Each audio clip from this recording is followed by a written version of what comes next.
Hi, I'm Jo and welcome to Jo's Care Couch at St Andrew's Hospice. So this week we're basically focusing on legacies. And we do get legacies from lots of people outside in the community, which is fantastic, because without legacies, we also, because they help so much with fundraising, without these legacies, we wouldn't have a lot of things that we don't actually have. So it's really good that we do get these legacies. So a question from Emma, hello Emma, is how many people are cared for thanks to the gift and wills? I can say probably 1 in 4 people are looked after. The gift in wills is very important. You can give a gift in your will if that's what you'd like to do. I know you see advertised on the TV, you can do it for, animals and whoever you want to do, or soldiers and things like that. You can also do it for St Andrew's Hospice. They help us massively with buying out the equipment that we need. As you know, equipment's always needing to be replaced. The care, the staff, everything also needs training. All these things cost money, unfortunately. As a hospice, we do get, discounts and stuff, but not really that much, to be fair.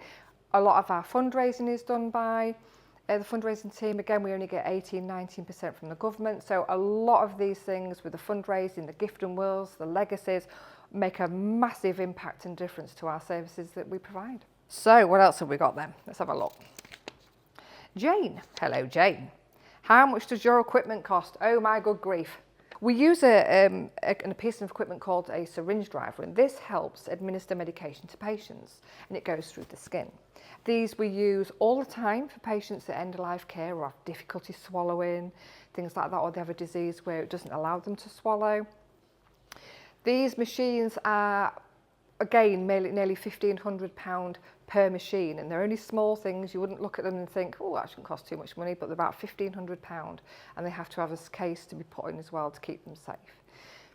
Again, they're expensive, and we need at least 12 of those for the unit, possibly more, because some of our patients actually have 2 or 3 of them. So we do need quite a few.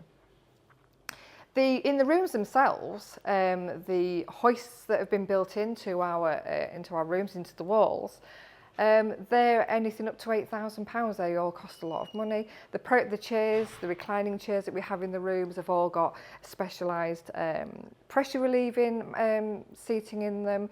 The recliners, so they obviously move up and down. Again, these things can cost anything between £3,000 and £5,000. So you can imagine now we're starting to build up a real big bill. And there's lots of other little things that we use. Shower chairs, again, they have to be like a certain spec, so obviously your price will go up there. They can cost a few £100 each. And there's lots of other bits of equipment that cost a lot of money as well. So yes, we do spend a lot of money on equipment. It is used. We do look after it. As I always joke and say, we look after our toys, because our toys have to last us. So we do look after the equipment that we use. But as you know yourselves, after you've had your kettle for God knows how many years, it's gonna break at some point. Same with our equipment. We do need to replace it. So yes, can be very costly.